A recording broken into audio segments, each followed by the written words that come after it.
Microsoft के server में खराबी, दुनिया भर में 300 से ज्यादा उड़ानें रद्द। Indigo, spice jet, Akasa airline के सर्वर भी ठप। सर्वर ठप होने के चलते कई फ्लाइट्स कैंसिल, यात्रियों को बुकिंग और चेक इन में आ रही दिक्कत। माइक्रोसॉफ्ट के एज्योर क्लाउड में और माइक्रोसॉफ्ट 365 सर्विसेज में आई परेशानी, एयरलाइन समेत बैंक और आईटी सेक्टर भी प्रभावित। माइक्रोसॉफ्ट के सर्वर ठप होने से न्यूज चैनल भी प्रभावित। ब्रिटेन का स्काई न्यूज ऑफ एयर हुआ। भारत के कई एयरपोर्ट पर तकनीकी खराबी से परेशानी बढ़ी। ब्रिटेन में ट्रेन सेवा पूरी तरीके से प्रभावित। एयरपोर्ट पर यात्रियों को हाथ से लिखा हुआ बोर्डिंग पास दिया जा रहा है, तस्वीरें आई सामने। ऑस्ट्रेलिया और जर्मनी में भी विमान सेवाएं ठप। स्टॉक एक्सचेंज, टीवी प्रसारण की सेवाएं भी प्रभावित। लंदन स्टॉक एक्सचेंज हुआ बंद। बर्लिन एयरपोर्ट पर चेक इन की समस्या। जर्मनी और स्पेन के एयरपोर्ट पर भी तकनीकी खराबी से परेशानी। यूपी के सीएम योगी का बड़ा आदेश, पूरे यूपी में दुकानों पर लगानी होगी नेम प्लेट। कावड़ यात्रा वाले रूट के दुकानों का आदेश। यात्रा वाले रूट की सभी खाने पीने की दुकानों पर मालिक का नाम लिखना होगा। कावड़ यात्रियों की आस्था को ध्यान में रखकर लिया गया फैसला। हलाल सर्टिफिकेशन वाले प्रोडक्ट को लेकर भी चेतावनी, प्रोडक्ट बेचने वालों पर भी होगी कार्रवाई। कावड़ यात्रा को लेकर दुकानों पर नेम प्लेट लगाने के आदेश पर बोले यूपी कांग्रेस अध्यक्ष अजय राय। कहा, ये समाज के भाईचारा की भावना को बिगाड़ने की कोशिश। इस फैसले से लोगों के बीच दूरियां पैदा होंगी। कावड़ मार्ग की दुकानों पर नेम प्लेट लगाने के निर्देश को पूर्व सीएम मायावती ने बताया संवैधानिक। ट्वीट कर कहा, चुनावी लाभ हेतु ये आदेश पूर्णतः असंवैधानिक। धर्म विशेष के लोगों को इस तरह से बॉयकॉट करने का प्रयास निंदनीय। कावड़ यात्रा पर अपने रुख से पलटे नकवी, बोले यूपी सरकार के समिति आदेश से कंफ्यूज था। आज यूपी सरकार के विस्तार से आदेश से भ्रम दूर हुआ। मुख्तार अब्बास नकवी बोले, इस आदेश में कहां से हिंदू मुसलमान आया, किसी तरह का कम्युनल कल्चर बढ़ाने की जरूरत नहीं। कावड़ मार्ग की दुकानों पर नेम प्लेट लगाने के निर्देश पर बोले बीजेपी सांसद दिनेश शर्मा, ये स्वागत योग्य कदम है। लोगों के बीच आपसी प्रेम और सौहार्द बढ़े, इस भावना से सरकार ने आदेश जारी किया। कावड़ मार्ग की दुकानों पर नेम प्लेट के निर्देश का जेडीयू ने किया विरोध। केसी त्यागी बोले, ये नियम पीएम मोदी के सबका साथ सबका विकास का संकल्प के खिलाफ, इस पर पुनर्विचार की जरूरत। यूपी सरकार में कावड़ मार्ग की दुकानों पर नेम प्लेट लगाने के निर्देश पर बोले केंद्रीय मंत्री गिरिराज सिंह, सरकार के आदेश जारी किया गया, जनता को इसका पालन करना चाहिए।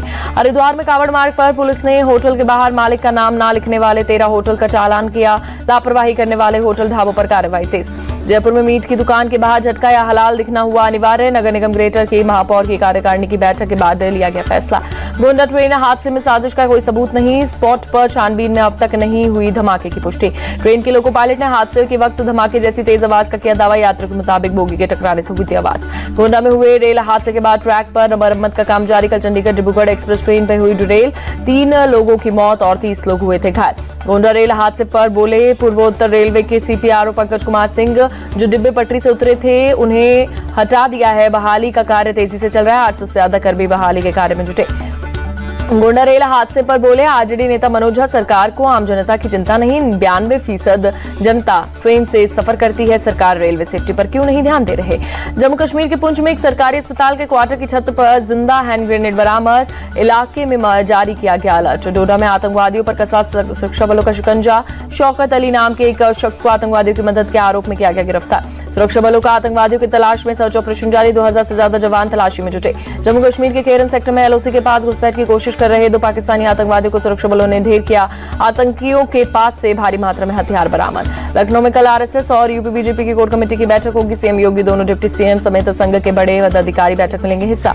2 दिवसीय बैठक में आगामी उपचुनाव की रणनीति को लेकर होगा मंथन। कोर कमेटी के साथ साथ बीजेपी के अन्य नेताओं के साथ भी बैठक करेगा आरएसएस। लखनऊ में भारतीय प्राकृतिक खेती प्रणाली कार्यक्रम में बोले सीएम योगी, आज की आवश्यकता उत्पादन भी बढ़ाना और उसे लाभदायक भी बनाना। इस दिशा में यूपी सरकार ने काम शुरू किया। लखनऊ में भारतीय प्राकृतिक खेती प्रणाली कार्यक्रम में बोले केंद्रीय कृषि मंत्री शिवराज सिंह चौहान, प्राकृतिक खेती पीएम मोदी का संकल्प, इस संकल्प को पूरा करने के लिए हर संभव प्रयास करेंगे। शिवराज सिंह चौहान बोले रासायनिक खादों के इस्तेमाल के बिना भी उत्पादन बढ़ाया जा सकता है। प्राकृतिक खेती को बढ़ावा देने के लिए किसानों के बीच जागरूकता अभियान चलाएंगे। असम के सीएम हिमंता बिस्वा शर्मा का बड़ा बयान। का 2041 तक मुस्लिम बहुसंख्यक राज्य बन जाएगा असम, इसे कोई नहीं रोक सकता। असम सरकार ने बाल विवाह पर लिया एक्शन। 14 साल से कम उम्र की लड़कियों से शादी करने वाले पुरुषों पर लगेगा पॉक्सो एक्ट। केसी वेणुगोपाल की अध्यक्षता में महाराष्ट्र कांग्रेस कोर कमेटी की बैठक। महाराष्ट्र कांग्रेस प्रभारी रमेश चेन्नीथला, प्रदेश कांग्रेस अध्यक्ष नाना पटोले शामिल। केंद्रीय मंत्री मनोहर लाल खट्टर ने चंडीगढ़ में हिमाचल प्रदेश के सीएम सुखविंदर सिंह सुक्खू के साथ बैठक की। हिमाचल प्रदेश के मंत्री विक्रमादित्य सिंह भी रहे मौजूद। 23 जुलाई को पेश किया जाएगा वित्तीय वर्ष 2024 से 25 के लिए केंद्रीय बजट। मंगलवार को वित्त मंत्री निर्मला सीतारमण करेंगी बजट पेश। दिल्ली सरकार के मंत्री आतिशी ने केंद्र सरकार पर बजट को लेकर किया हमला। कहा दिल्ली के लोग 2 लाख करोड़ रुपए टैक्स देते हैं, उनका हक बनता है कुछ पैसा वापस मिले। बेंगलुरु में कर्नाटक सरकार के खिलाफ बीजेपी का प्रदर्शन, वाल्मीकि निगम घोटाले को लेकर विरोध प्रदर्शन। कर्नाटक बीजेपी नेता सीटी रवि ने सिद्धारमैया सरकार पर साधा निशाना, बोले कांग्रेस ने SC/ST से पैसे लूटे, उस पैसों का इस्तेमाल तेलंगाना के चुनावों में किया, सीएम सिद्धारमैया को इस्तीफा देना चाहिए। Karnataka deputy CM DK Shiv Kumar ने बीजेपी पर बोला हमला। का कर्नाटक में बीजेपी की सरकार में 300 करोड़ से ज्यादा का घोटाला हुआ था। वाल्मीकि निगम घोटाले को लेकर लगातार प्रदर्शन कर रही बीजेपी। आंध्र प्रदेश के पूर्व सीएम जगनमोहन रेड्डी ने पीएम मोदी को प्रदेश में बिगड़ती कानून व्यवस्था को लेकर की चिट्ठी, सरकार से जांच के लिए केंद्रीय एजेंसियों की नियुक्ति की मांग की। गौहर चिश्ती के बरी होने पर तत्कालीन अशोक गहलोत सरकार पर उठे सवाल, पूर्व सरकार पर केस को कमजोर करने का आरोप। अजमेर शरीफ दरगाह का खादिम है गौहर चिश्ती, सरतन से जुदा केस में गौहर चिश्ती हुआ बरी। गांधीनगर में गुजरात सेमी कॉन्टेक्ट कॉन्फ्रेंस 2024 का आयोजन, सीएम भूपेंद्र पटेल भी कॉन्फ्रेंस में शामिल हुए। 27 जुलाई को पीएम मोदी की अध्यक्षता में होगी नीति आयोग की बैठक, पश्चिम बंगाल की सीएम ममता बनर्जी हो सकती हैं शामिल। चुनावी बॉन्ड योजना की SIT जांच के लिए दाखिल जनहित याचिका पर होगी सुनवाई, 22 जुलाई को सुप्रीम कोर्ट करेगा सुनवाई।